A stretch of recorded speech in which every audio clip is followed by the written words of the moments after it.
시작 버튼을 눌러야 하는데 누를 수가 없었습니다. 마이크도 켜져 있었고 카메라도 준비가 되어 있었습니다. 대본도 앞에 놓여 있었습니다.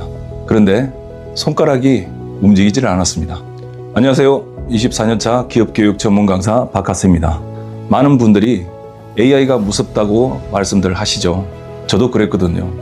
그런데 막상 해보니까 AI보다 더 무서운 게 있었습니다. 바로 시작 버튼이었습니다. 오늘은 그 이야기를 해보겠습니다. AI보다 무서웠던 게 뭔지, 그리고 그 벽을 어떻게 넘었는지 말씀드리겠습니다. 유튜브를 시작하기로 마음먹고 나서는 나름대로 굉장히 열심히 준비했습니다. 카메라가 어색할 것 같아서 출퇴근길에 셀카도 찍어봤습니다. 혼자 영상도 찍어보기도 했고요. 기분이 묘하게 좋더라고요. 새로운 도전을 시작하는 사람 같기도 하고 괜히 설레이기도 하고요. 첫 번째 영상 대본도 썼습니다. 그리고 몇 번을 고쳤고 아나운서처럼 소리내 읽어보기도 했습니다. 촬영 장비도 세팅을 하고 마이크도 연결하고 조명도 맞췄습니다. 이제 시작 버튼만 누르면 되는 상황이었죠. 근데 그 시작 버튼 앞에서 멈춰 섰습니다. 입술이 바짝 타더라고요. 물을 한 모금 마시고 다시 카메라를 봤습니다. 또 물을 마시고 다시 앉았어요. 그런데도 버튼을 누르지 못했습니다. 지금 생각해보면 참 이상하더라고요. 24년 동안 수많은 강의장에서는 아무렇지도 않았거든요. 수십 명, 수백 명 앞에서는 자연스럽게 마이크를 잡고 이야기를 하면서 정작 카메라 앞에서는 그냥 얼어버렸습니다. 시간이 지나고 나서야 알겠더라고요. 제가 무서워했던 건 유튜브가 아니었습니다. 촬영도 아니었고 편집도 아니었어요. 사실 저 자신이었습니다. 이 나이에 무슨 유튜브를 하냐? 누가 보기나 하겠어? 조회수가 또 안 나오면 어떡하지? 괜히 시작했다가 금방 포기하는 거 아니야? 이런 생각들이 머릿속을 계속 맴돌더라고요. 그런데 더 중요한 사실이 하나 있었습니다. 저는 첫 영상을 찍으려고 했던 게 아니라 첫 영상부터 잘 찍으려고 했던 거죠. 이 차이는 생각보다 큽니다. 첫 영상을 찍으려고 하면 버튼만 누르면 되거든요. 그런데 첫 영상부터 잘 찍으려고 하면 계속 준비만 하게 됩니다.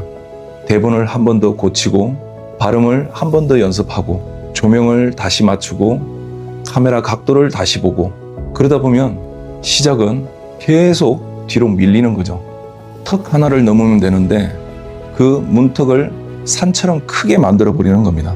저는 24년 동안 교육장에서 정말 수많은 사람을 만났거든요. 신입사원은 물론이고 팀장도 만났고 임원도 만났습니다. 그 과정에서 한 가지를 알게 됐습니다. 사람을 멈추게 하는 건 능력 부족이 아니더라고요. 대부분은 시작에 대한 두려움이었습니다. 많은 분들이 이런 말씀 하시잖아요. 자신감이 없어서.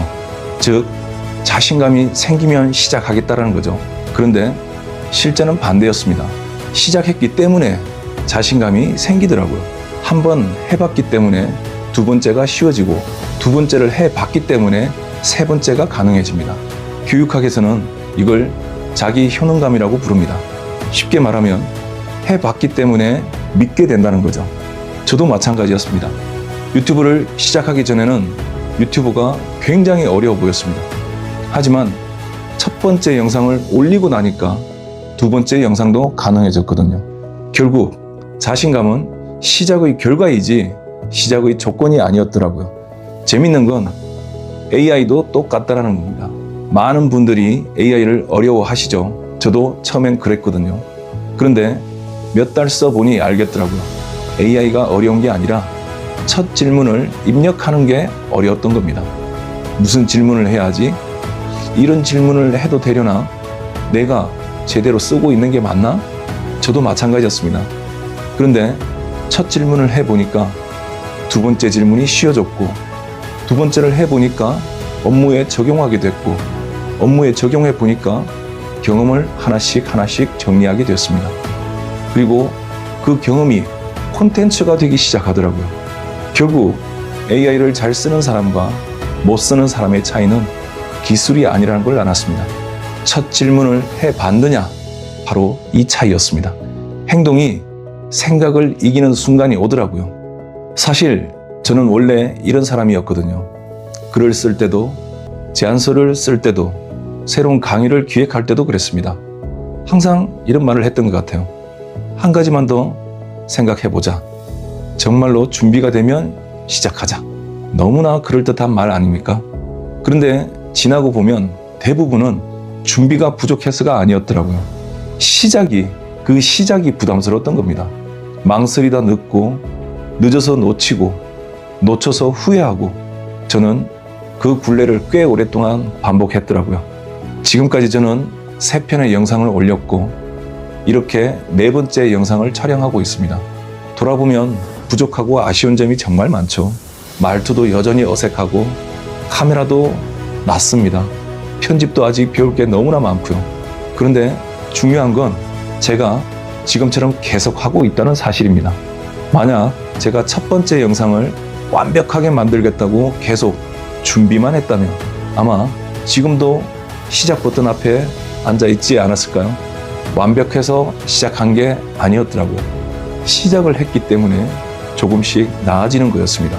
혹시 지금 여러분의 경험을 꺼내는 작업, 가령 블로그 글쓰기, 영상 촬영하기, 전자책 쓰기 등 완벽하게 준비된 뒤에 무언가를 시작하려고 기다리고 계신 건 아닌가요? 제가 실제로 경험을 해보니까 순서가 반대였습니다. 시작한 다음에 다듬는 게 맞더라고요. 저는 요즘 이런 생각을 자주 합니다. 4050의 위기는 기술 부족이 아닙니다. 지금껏 공들여 쌓아온 경험을 자산으로 전환을 시켜야 하는데 그걸 지연시키는 게 문제라는 거죠. 우리는 이미 많은 걸 가지고 있거든요. 20년, 30년 동안 쌓아온 경험이라는 게 있습니다.